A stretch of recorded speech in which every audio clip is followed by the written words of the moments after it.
Betul-betul Suki Nur ini memperlakukan sahabatnya sangat tidak manusiawi dan hemat saya. Di sini kelihatan betapa Sugi Nur tidak bisa menjaga yang namanya pertemanan, membuka aib sahabat sendiri yang dia sendiri selama ini selalu puja-puja. Nih fakta persidangan, Babang Tri itu tidak pernah menghadirkan satupun saksi. Katanya kalau sidang itu harus menghadirkan saksi ya, satu dua. Babang Tri nggak pernah. Secara administrasi, semua saksi yang hadir di persidangan saya yang biayai. Ada Bang Egy juga, ada kuasa hukum juga, saya yang biayai. Yang waras tidak boleh mengalah terhadap mereka para penculik agama yang menjadikan agama sebagai alat politik. Assalamualaikum warahmatullahi wabarakatuh. Om Swastiastu, Namo Buddhaya, salam kebajikan. Sahabat-sahabat Tolong 9 yang saya hormati dimanapun juga berada, kali ini kita akan membahas terkait soal video yang begitu viral dari Sugi Nur bersama dengan Egy Sujana, di mana Sugi Nur secara belak-belakan menyampaikan apa yang menjadi kegundahan hatinya dan kedongkolannya terhadap Bambang Tri, yang soyokianya seharusnya sebagai sahabat ya tidak perlu membuka aib seperti itu. Sekalipun misalnya kamu kecewa dengan Bambang Tri, janganlah hal-hal yang sifatnya mempermalukan orang itu kemudian diungkap ke publik.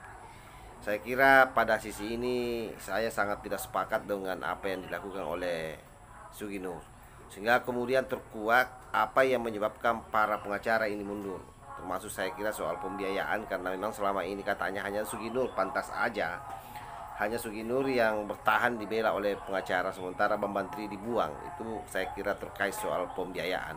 Coba kita dengar bagaimana pengakuan dari Sugi Nur ini. Bang Siur, saya udah 4 bulan nggak berbincang-bincang sama Babang Tri ya. Tapi kita nggak pernah bertengkar, kita nggak pernah berantem, fisik nggak. Hanya memang apa ya? Cocok lah. Udah nggak cocok gitu aja ya. Satu taksi bocoran nih, biar nggak kan di medsos tuh macam-macam beritanya. Ini bocoran ya. Suatu ketika Isa ya, jam-jam 9 malam lah ya, setelah Isa di lantai 15 di Bareskrim nih, Bareskrim ya. Saya sama Bambang Tri di situ melengkapi berkas Ibu Eli. Saya ditunjukkan oleh penyidik, ada foto, Gus, ini foto tentara yang katanya Bambang Tri jarinya 4. Coba lihat, ternyata kan jarinya 5. Paham nggak maksud saya? Penyidik menunjukkan foto ke saya. Loh, kan otomatis saya spontan, kaget saya. Ini katanya Bambang Tri jarinya 4, ternyata 5. Coba lihat Gus. Masa Gus masih percaya sama Bambang? Spontan foto itu tak tunjukkan ke Bambang. Nah, apa responnya? Mas Bambang, ini fotonya. Katanya sama 4. Saya dibentak sama Bambang Tri sambil melotot. Ngapain Anda nunjukkan foto ini ke saya? Apa maksudnya? Seumur-umur saya nggak pernah dibentak orang, teman-teman ya. Bambang Tri ini saya sayangi, saya hormati. Kok tiba-tiba bentak saya? Saya punya foto yang versi 4. Mau apa? Gitu. Setelah bentak saya, penyidiknya dibentak juga. Kamu ngapain nunjukkan foto ini ke Gus Nur? Apa maksudnya? Ayo taruhan sama saya, sama penyidiknya berantem. Kalau ternyata jarinya 4, kamu mau apa? Setelah bentak saya, bentak penyidik. Penyidik itu namanya lupa, dia yang antarkan surat ke rumah saya. Sejak itulah 190 derajat mindset saya, paradigma saya berubah tentang Bambang Tri. Kejadian 4 bulan lalu. Ya waktu di Bareskrim. Ya Allah, salah saya ini. Pak, infonya dari mulai di Polda hingga sini juga sempat terjadi ketidakcocokan juga. Ya mulai dari Bareskrim, ya kan? 4 bulan lalu. Ya, sejak itulah intinya, sejak kejadian itu ya coba masa saya dibentakkan, siapa dia kok bentak saya gitu. Tapi setelah itu sudah nggak pernah bicara, saya selalu minta pisah kamar. Ya sepatah dua patah, tapi dia tetap minta rokok ke saya. Sampai di sini pun dia masih minta rokok ke saya. Ini udah hampir 2 minggu dan dia nggak minta rokok ke saya. Gitu teman-teman ya, ini yang terjadi. Jadi saya nggak ada konflik sama Bambang, hanya hati yang paling dalam. Wah, saya nggak bisa ini sama orang ini nih. Tuh, dia bentak saya. Dan itu foto yang saya lihat memang 5 jarinya, 10 begini dia, yang pas pampres itu. Itu teman-teman ya. Jadi ijazah Jokowi itu produknya Bambang Tri, domainnya dia. Saya host, saya ngundang dia. Jadi jangan dicampur-campur teman. Bahkan nomor perkara sidang pun sebenarnya beda. Saya sama Bambang Tri ini sidangnya harusnya misah. Itu kenapa kok dijadikan satu? Wallahu alam bisawab. Yang terakhir, nih fakta persidangan. Bambang Tri itu tidak pernah menghadirkan satupun saksi. Katanya kalau sidang itu harus menghadirkan saksi ya, 1 2. Bambang Tri nggak pernah. Secara administrasi, semua saksi yang hadir di persidangan saya yang biayai. Ada Bang Egy juga, ada kuasa hukum juga, saya yang biayai. Mas Bambang Tri itu sepeser pun, serupiah pun nggak pernah keluar duit waktu sidang.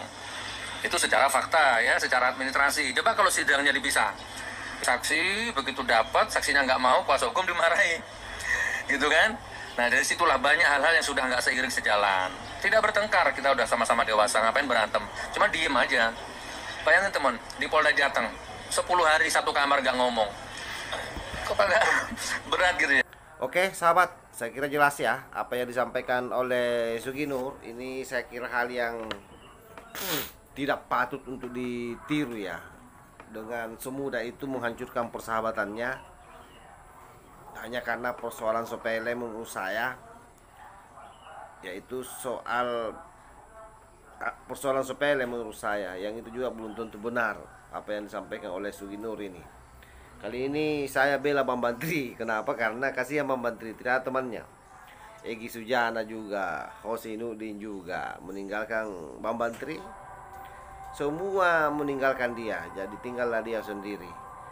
Kesepian di dalam suasana hati yang lara, menanti adanya orang yang bersedia menjadi pengacaranya, karena pengacaranya lagi kosong. Ini andaikan saya sarjana hukum, pengacara saya dampingi Bambang Tri, kasihan, secara gratis ya. Untuk kita ini bukan pengacara.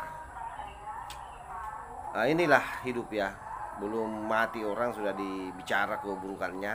Dan sekali lagi ini hal yang buruk, yang tidak pantas ditiru oleh masyarakat.